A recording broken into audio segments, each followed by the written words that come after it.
নমস্কার, আমি রত্না রয়েছি আপনাদের সঙ্গে। আপনারা দেখছেন স্বচ্ছ ভারত। এই মুহূর্তে ভারতে বেকারত্বের যে সমস্যা, সেই সমস্যাকেও কিন্তু ছাপিয়ে যেতে চলেছে একেবারে অনুপ্রবেশকারীদের সমস্যা।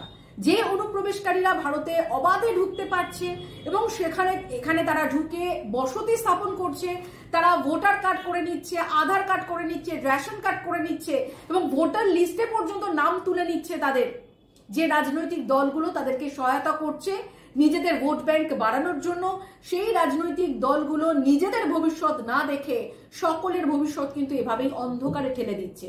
এবং শুধুমাত্র ভারতের পশ্চিমবাংলা, আসাম, ত্রিপুরা রাজ্য নয়, আরো অন্যান্য রাজ্য, উত্তরাখণ্ডেও এই ধরনের বিভিন্ন অভিযোগ রয়েছে। উত্তরাখণ্ডের একটি ভিডিও আপনাদেরকে দেখাবো।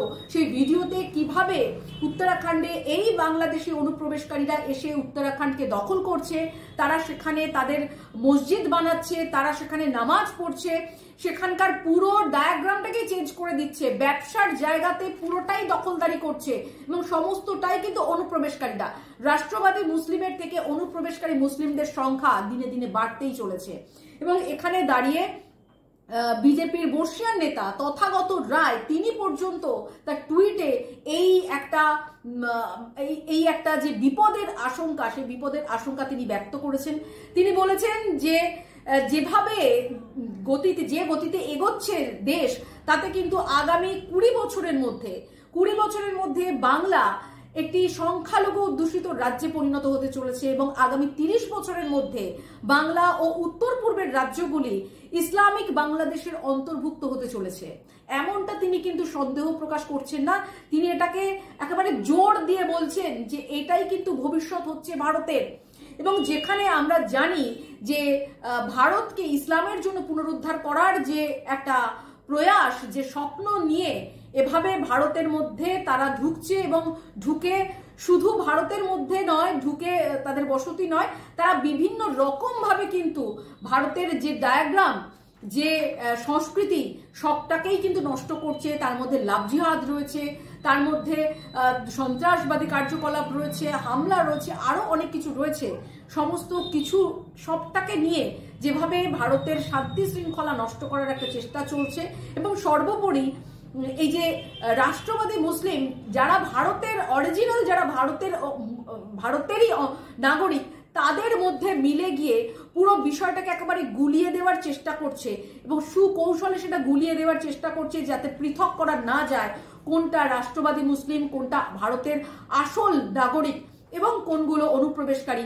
সেই গোলানোর বিষয়টা কিন্তু করা হচ্ছে এবং সেটা একেবারে সুকৌশলে বিভিন্ন দল, বিভিন্ন রাজনৈতিক দল, বিশেষ করে ইন্ডি জোটের যারা রয়েছেন শরিক, তারা কিভাবে এটা করছে সেটা কিন্তু আগামী দিন আরো পরিষ্কার হবে এবং সেই যে বিপদ দুয়ারে দাঁড়িয়ে রয়েছে তারই ইঙ্গিত এই ভিডিও বার্তায়। আপনারা ভিডিওটি মন দিয়ে শুনুন।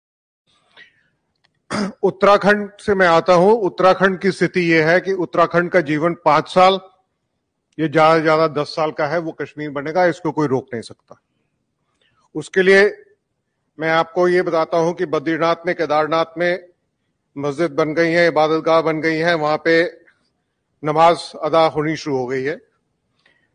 जो वोटेज परसेंटेज चेंज हुआ है 2012 से लेकर 2022 तक, ये 43% जो है उधम सिंह नगर में, देहरादून में 41%, नैनीताल में 32%, हरिद्वार में 33%, हरिद्वार पूरा शहर घेर लिया गया है और टोटल परसेंटेज राइज 37% है और ये 20% से लेके यहां तक इतनी परसेंटेज राइज हो गई है।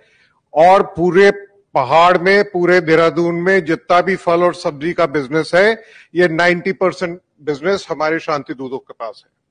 2012 में इसका एक सर्वे कराया गया था। देहरादून सिटी में 7001 ठेले वाले जो फल और सब्जी बेचते हैं, ये सारे शांति दूत थे और उसमें से अधिकांश जो है वो बांग्लादेश से आने वाले थे। उसकी पूरी लिस्ट तैयार करके इसको कहने में कोई शर्म नहीं है और कोई हिचक भी नहीं है। जस्टिस शंभुनाथ श्रीवास्तव जी ने ये सर्वे करवाया था और इस सर्वे करा के बीजेपी की गवर्नमेंट को दिया गया था कि मुझको पुलिस मुहैया करा दीजिए और मैं इन सबको डिटेंशन, जो कि स्टेट का सब्जेक्ट है, डिटेन कर दूंगा, डिटेक्शन में डाल दूंगा और इनको डिपोर्टेशन गवर्नमेंट ऑफ इंडिया करेगी। तो उस जुलाई 31 को शंभुनाथ श्रीवास्तव जी का कार्यकाल उत्तराखंड में बीजेपी सरकार ने समाप्त कर दिया। तो ये हमारी स्थिति है। अब इसका समाधान क्या है? इसका समाधान ये है कि हमारा उत्तराखंड का 630 किलोमीटर का बॉर्डर चाइना के साथ लगता है और एक बटालियन जो है वो 40 किलोमीटर के एरिया को पेट्रोल करती है। हमारे यहाँ वहां पे स्काउट्स एंड गाइड्स हैं। उन स्काउट्स एंड गाइड्स को अरुणाचल जो स्काउट्स हैं या जो सिक्किम स्काउट्स हैं उसके तर्ज के ऊपर पैरामिलिट्री फोर्स की तरह उनको वहां पे लगाया जाए। उनकी भर्ती जो है वहीं कुमाऊं और गढ़वाल से हो और वो वहीं वो पोस्ट रहे 6 से 7 साल तक। और उनके परिवार को, क्योंकि हमारे यहाँ एक कार्यक्रम चल रहा है जिसमें फिशरीज में और पिगरीज में 80% गवर्नमेंट सब्सिडी देती है, तो अगर हम पिगरीज को वहां पे लगा देंगे तो हमारे शांतिदूत शायद उनको बर्दाश्त नहीं करेंगे, तो वो वहां से निकल जाएंगे और हमारा समाज जो है वो फर्स्ट लाइन ऑफ डिफेंस वहां पे बन जाएगा। ये एक मेरा सुझाव है जो मैं कि धामी साहब को भी दे चुका हूं, सबको दे चुका हूं, और उससे हम उत्तराखंड का जीवन बढ़ा सकते हैं और जो होनी है उसको थोड़े दिन के लिए टाल सकते हैं। हमें टाइम मिल सकता है लड़ने के लिए। तो ये दयनीय स्थिति है पूरे। और सबसे मैक्सिमम देहरादून शहर के अंदर धर्मपुर में जो चेंज आया है 56% शांति दूतों की आबादी है। देहरादून सिटी भी सेफ नहीं है, कोई कॉलोनी सेफ नहीं है।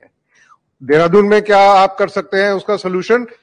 मंदिर को सेंटर बना के मित्र मंडली बनाइए, मंदिर में जाके इकट्ठे होइए, मंदिर में जाके सबके साथ बनिए, मंदिर का भी उत्थान कीजिए और आपसी में भाईचारा बढ़ाइए और एक दूसरे को पहचानिए। वो आपका एक जो मित्र मंडली है, अगर आपके घर में 4 लोग आते हैं तो आपने उस मंडली को बुलाया तो वो आपके साथ खड़े होंगे, अन्यथा आपके पास कोई आदमी नहीं है। आपने अगर हथियार भी ले लिए तो उसमें 6 गोली होंगी, कितने लोगों को मारेंगे उसके बाद आप मरेंगे अवश्य, ये